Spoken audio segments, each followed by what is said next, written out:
Olá, pessoal! Sejam bem-vindos ao estudo da ética na administração pública, ética no serviço público, enfim, tudo que envolve ética aí para concursos públicos. Nós vamos, fazer aí uma apresentação acerca do nosso curso, de como vai funcionar, de o que você vai encontrar aqui na ética no serviço público, o que você tem que estudar, o que você não precisa estudar. Então, isso aqui vai justamente para guiar você, para centralizar, para focar os seus estudos naquilo que de fato é relevante para a administração pública. Fechou? Então, olha só, para começar, a gente tem que saber o seguinte, né? A ética, né? E eu costumo falar por aí que a ética como a gente conheceu ou como nós conhecemos atualmente, né? Ela não existe mais. Mas calma aí que eu vou explicar para você. A ética, ela é construída ao longo do tempo, certo? Nós temos aí, né, diversos filósofos, até autores atuais, que discutem acerca de questões éticas, né? A questão que está por trás da ética cotidiana. E isso, de fato, é uma questão bastante complexa. Então, por exemplo, você já teve que discutir com alguém, já teve que trocar ideia com alguém que tinha uma visão diferente da sua sobre determinado aspecto? Não vamos muito longe, sobre aí o final de um filme, por exemplo, ou sei lá, vamos pegar o final de Lost, né, aquele grande seriado aí, que nós tivemos nos anos de 2000, faz muito tempo. E aí teve o final. Teve gente que entendia dessa forma, tem gente que entendia dessa forma. E gerou discussões, né? Tem vários fóruns de dúvida aí na internet acerca disso. Então, nós temos aí pontos de vista diferentes, certo?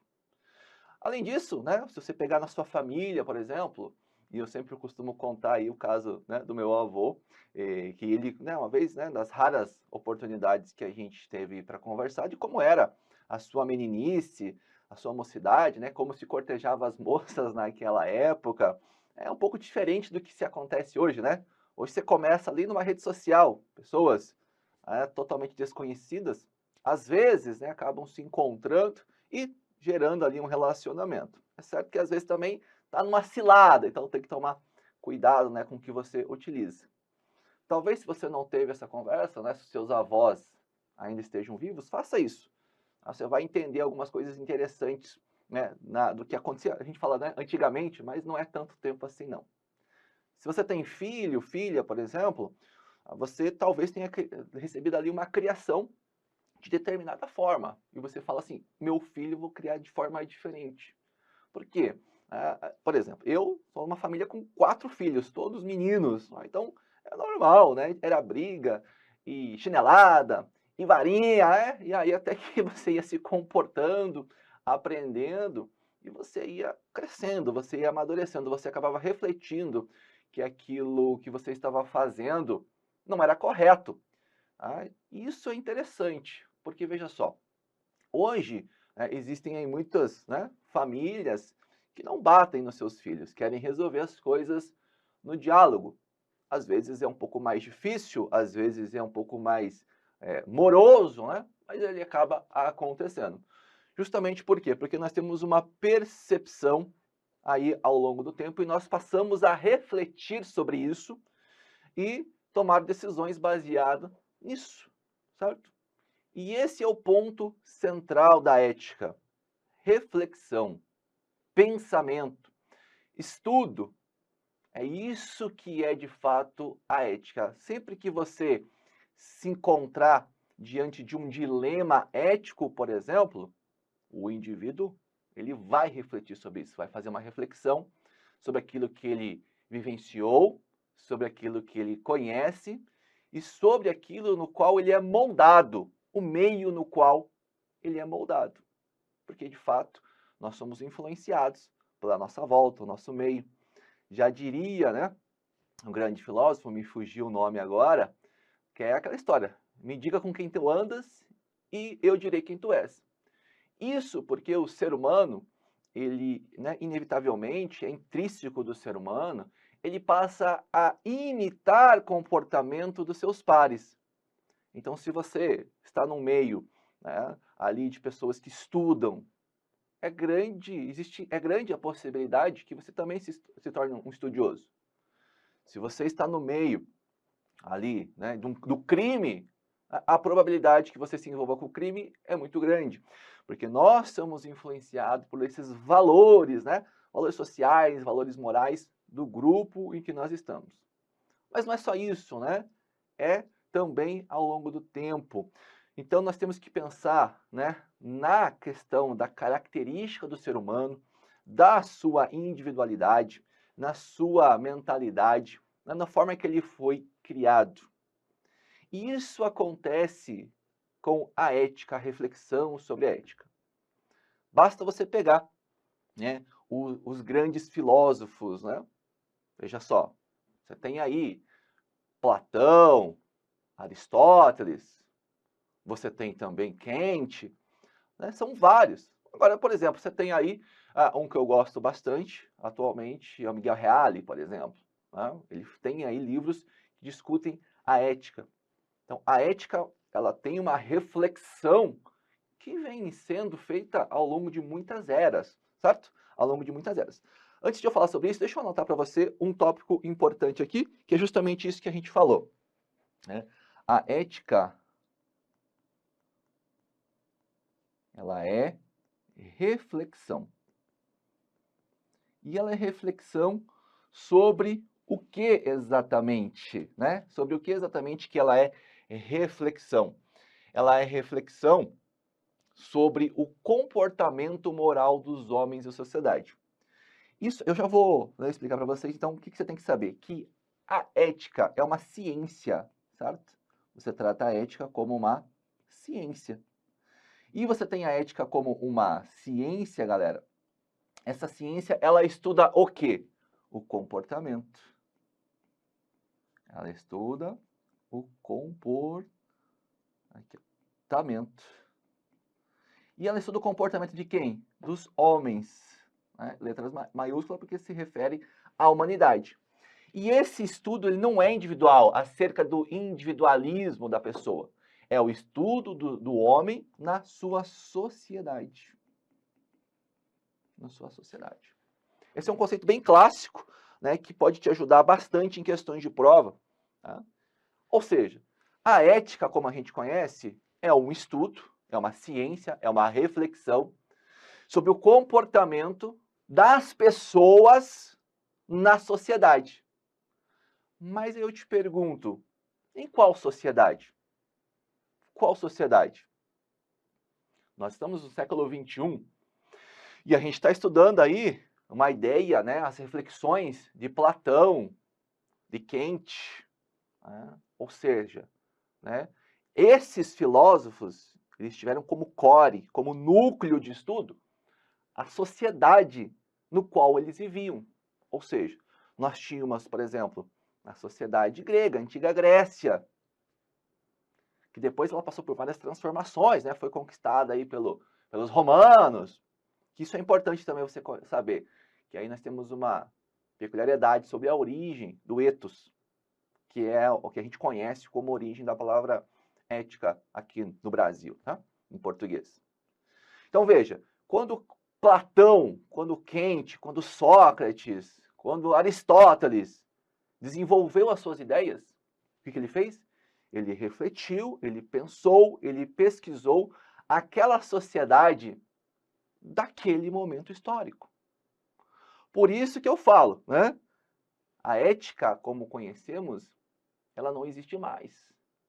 Mas calma, né? Não existe mais da forma que ela foi posta antigamente. Né? Tem ali os filósofos, a ética está ligada à felicidade. Depois, a ética está ligada ao bem-estar do cidadão. A ética está ligada, né, à questão política, né, ao Estado, que é o famoso polis lá da antiga Grécia. Ali agora a gente tem um desenvolvimento que a ética, depois ela passou a ser, ser desenvolvida no cidadão. A ética utilitarista, a ética do bem. Nós temos também, né, a ética hoje, que ela, determinadas áreas, então a ética ambiental, socioambiental, a ética coletiva, né, a ética contemporânea, ela tem sido desenvolvida. E a gente vai surgindo, vai tendo aí novas ideias, novas reflexões do momento em que a gente vive. É claro A ética nós temos alguns valores que são universais, né? Que elas eram aplicadas antigamente e continuam sendo aplicadas hoje, porque a ética é uma reflexão daquele momento histórico e isso vale para outros povos, né? Outras sociedades e também para outros tempos. Tanto é que nós estudamos hoje e aplicamos no nosso dia a dia questões éticas desenvolvidas há milênios atrás. Então, isso é interessante que você, né, aí tenha. Recentemente, a gente tem passado por transformações no escopo ético também. Se você pegar... Vamos lá. Lembra da guerra do Iraque? A gente teve lá o ditador Saddam Hussein, né? Foi que saiu aí, pelo menos nos estudos, né? Historicamente se conhece assim. Eu não conheço a história real, mas o que os livros de história contam é isso. Saddam Hussein era um ditador e passou lá, se envolveu numa guerra ali com os americanos, né? Os norte-americanos, e ele perdeu. Saddam Hussein foi julgado e condenado à morte. Foi condenado à morte por enforcamento. E isso aconteceu não faz muito tempo, não. Se eu não me engano, no começo dos anos 2000, né? Começo dos anos 2000 ali, acho que 2006, 2004, né? Eu não vou me lembrar a data correta, mas não faz muito tempo. Será que hoje, a sociedade atual, ela aceitaria, mesmo a pessoa sendo quem foi, né, lá, o dito ditador, será que aceitaria uma morte por enforcamento público? Será que não seria ético em respeito, né, a questões, né, de direitos humanos, aí a humanidade, outra forma? Ou mesmo, não seria sentenciado à morte? Veja só, mas é outro estudo, é outro povo. Lá eles têm outros valores. No Brasil é aceita a pena de morte? Claro que é, né? Em caso de guerra declarada, está na Constituição Federal. Nós não temos guerra declarada, então não é aceito. Mas existe sim no Brasil a possibilidade. Mas será que se chegar a termos uma guerra declarada, vai ser aceita de fato a pena de morte? Porque isso foi posto na Constituição que foi escrita em 1988. Hoje, atualmente, será que seria aceito? E aí é fato que levaria a uma questão, uma reflexão acerca das penalidades, acerca de que serão adotadas. Perfeito? Então é interessante você conhecer esses conceitos. A ética, ela então, e eu vou anotar isso com vocês aqui, que eu acho bacana também, que a ética, ela é esse comportamento, certo? E ela é objeto de ideias abstratas. Por que ideias abstratas? De pensamentos. Então, a ética, ela é formada com base em ideias abstratas. Ou seja, pensamento, reflexão. Platão, por exemplo, viveu em 428 a.C., né? Ali até 348, né? Antes, quando ele faleceu. E aí Kant, que é muito aplicado em provas, inclusive, o Kant ele faleceu em 1804, então já mais de 200 anos também, era uma outra sociedade. As ideias de Platão e Kant são aplicáveis hoje? Naturalmente que sim, porque a ética ela tem a questão, né, de ser universal, alguns pontos dela são universal. E fora isso, né, só exemplo, nós temos o Stuart Mill, né, há bastante tempo também, que desenvolveu a ideia do utilitarismo, né, que ainda é aplicado, inclusive, a questão é aplicado em provas, né? Provas aí, atualmente, a ética do utilitarismo, que a gente vai estudar também com ali, né, bastante destreza, para ser bastante assertivo nas questões de prova, certo? E aí, claro, né, quem sou eu? Mas aí, calma, não é uma reflexão, né? Eu me chamo Thiago Zanola, sou professor aqui do Estratégia Concursos de Ética no Serviço Público e também Legislações para Tribunais. Eu me formei lá em 2008 em Engenharia de Produção. Olha só, estou envolvido com concurso público desde 2009, né, quando de fato eu me prestei a estudar para o concurso, passei no TJ Paraná, sou servidor aí, então, né, desde 2011 no Tribunal de Justiça do Estado do Paraná, trabalhando nesse meio, né, fiz 2 pós e agora, né, acadêmico de direito. E aí esses estudos, né, que vêm agora à tona, né, a gente começa a entender algumas coisas que eu já estudava para concurso público, evidentemente, de ética no serviço público. Eu dou aulas desde 2013, então mais de década aí, né, mais de uma década já de estudos desse conteúdo, escrevendo materiais, dando aulas, resolvendo questões, né? Pegar no SQ aqui do Estratégia, você vai ter ali grande número de questões resolvidas por mim. Então, é um estudo a longo tempo também. A gente percebe, né, que esse estudo ele tem modificado, né, também. Por quê? Porque a cobrança em ética ela tem sido modificada. Se você pegar, por exemplo, né, as minhas aulas ali, você vai encontrar questões antigas, né, vamos falar assim, antigas, sei lá, de 2009, 2006, e questões mais atuais, elas saem um pouco da teoria e foi mais, né, para o código de ética propriamente dito. Tá? Por que isso? Porque ao longo do tempo nós temos mudado. Então tem sido feita uma positivação. Eu, né, defendo que a ética atualmente no serviço público ela é positivada. Por meio do quê? Pelos códigos de ética. Legal? Para você conhecer um pouquinho mais de mim, um pouquinho mais do meu trabalho, você pode me procurar nas redes sociais também. Todas as redes, Instagram, YouTube, Telegram, Facebook, é Prof. Thiago Zanola. E a gente tem alguns canais também, alguns grupos ali que nós fazemos de mentoria para tirar dúvidas, né? Aulas exclusivas, né?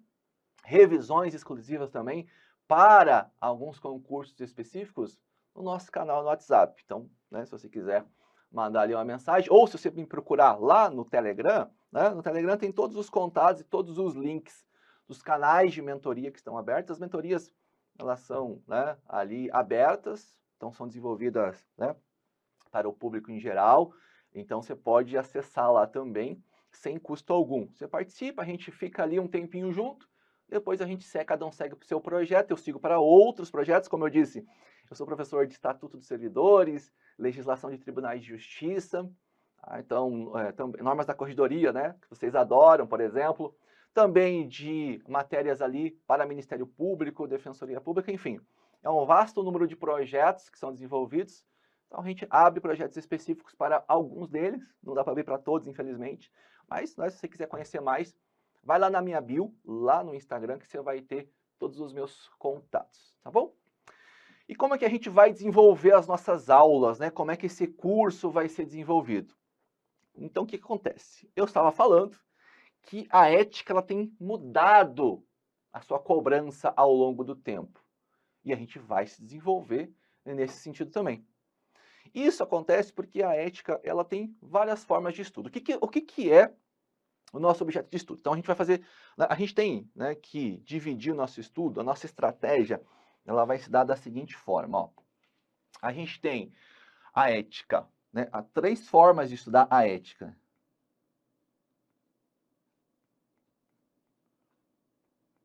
A gente vai ter,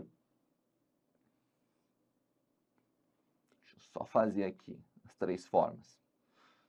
Nós vamos ter a ética descritiva, como um estudo descritivo. A ética como um estudo prescritivo também. E nós vamos ter também de forma reflexiva. Certo? A ética descritiva, ela está ali no sentido básico da ética. Então, ela está ligada aqui para a gente ao estudo. E o estudo do quê? Dos valores. Esses valores, né? Esses valores éticos, dos costumes da sociedade. A prescritiva, que também é chamada de normativa, essa ética aqui, ela está ligada ao estudo dos códigos. Então, se no seu edital ter ali o código de ética, nós vamos estudar, e ela é ética prescritiva, é ética normativa. E é essa que eu falo que a ética atualmente no serviço público, ela é positivista, né? Ela é positivada, ela está escrita, tem ali os códigos. E é nisso aqui que se concentram a maioria das questões de prova hoje. Então, se você vai fazer um concurso no âmbito federal, né, ligado ao Poder Executivo, evidentemente, você tem lá o Decreto 1171, que é o mais famoso, né, porque ele é federal, aplicado ao Poder Executivo Federal. Então, lá tem estudos, né, dos códigos de ética que são feitos. Se você encontrar no seu edital Ética e Moral e Decreto 1171, as questões elas vão versar basicamente sobre o Decreto 1171. Porque atualmente, esse é o foco de cobrança. Antes ela era esse aqui, ó. Antes ela era reflexiva. E reflexiva, né, é o estudo das teorias éticas. E essa aqui eu posso falar também para você que ela é mais filosófica. Ela é mais filosófica. No nosso curso, a gente vai dar uma atenção para a parte da teoria filosófica, mas aspectos iniciais, conceituais, não é um curso de filosofia. É um curso de ética no serviço público. Então, nós não vamos aprofundar. Você tem que conhecer? Tem, né? De Kant, de Sócrates, utilitarismo, ética dos bens, ética dos valores, juízo de valor, valores morais, tudo isso você tem que estudar. Mas a gente não aprofunda, porque não cai em prova. A ética descritiva, né, o estudo dos valores de uma sociedade, né, ela também já foi bem quista em provas. Assim como a reflexiva, justamente, se você pegar ali nas nossas aulas, questões mais antigas, você vai perceber que tem muita teoria, né?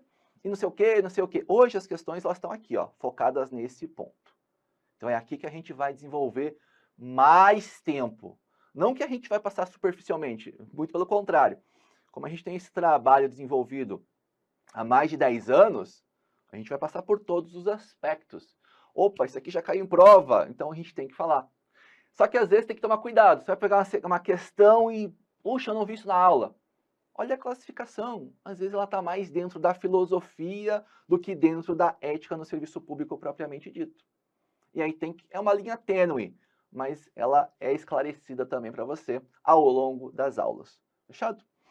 Eu vou fazer um concurso aqui para o meu estado, eu tenho o código de ética do estado. Do município, eu tenho o código de ética municipal. A mesma ideia. A base ética é a mesma. O que muda depois, e vamos ser sinceros, não muda muito, são os próprios códigos de ética. E tem questões que são tradicionalíssimas nisso. O servidor, no âmbito da sua função, ele precisa decidir só entre o bem e o mal. Não. Entre o moral e imoral, honesto e desonesto. E por aí vai. São questões universais que são aplicadas a todos os códigos de ética. Esses códigos de ética são normativos. A gente precisa seguir. E para a gente chegar lá, né, o que a gente vai analisar, portanto, para chegar nesse estudo aqui? Nós vamos analisar, então, a questão das provas. Então, o que está caindo em prova atualmente? Outro ponto que você precisa entender que a ética ela é subjetiva. O que é isso? Ela é reflexão.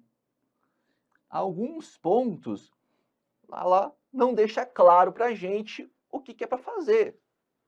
E ela vai ensejar ali uma linha de raciocínio. E aí a gente tem, nessa questão, quando a gente fala da subjetiva, existem centenas de pensadores, né? Centenas mesmo de pensadores nesse escopo. E aí, o que será que está se baseando? E é aquela ideia, né? O que a banca cobra, qual que é a ideia da banca, qual que é a corrente da banca, né? Se eu for falar, por exemplo, de Sebrasp e FGV para vocês, FCC, são as bancas mais tradicionais, elas vão centralizar no código de ética, na parte, né, normativa. Se você pega concursos menores, né, municipais principalmente, e às vezes bancas menores, aí você já tem uma pegada diferente nas questões. Tá? Então é importante que você saiba disso. Então a gente avalia isso também. E é claro, né, a gente vai fazer isso de forma sistematizada. Você não tem, né? Nós não temos tempo, né? Você não tem tempo, na verdade. Você não tem tempo sobrando para eu ficar enrolando vocês com dezenas de teorias e desenvolvimentos que não caem em prova. Então a gente vai fazer essa sistematização. E claro, né? Você vai fazer questões de prova, muitas questões, para que você então tenha ali esse escopo de cobrança também. Então é com base nisso que a aula de hoje foi desenvolvida. Tá? Você tem aí bastante coisa, né, que você sabe, é só para delimitar justamente a nossa linha de raciocínio nesse primeiro momento. Maravilha?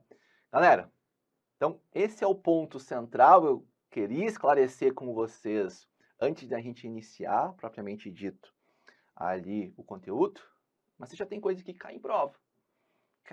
A ética é reflexão, a ética ela é subjetiva, a ética ela analisa o comportamento dos homens em sociedade, a ética ela está baseada nos valores, você cresce no meio, você vai ter valores, e aí é importante, né, a gente saber depois diferenciar a moral de ética.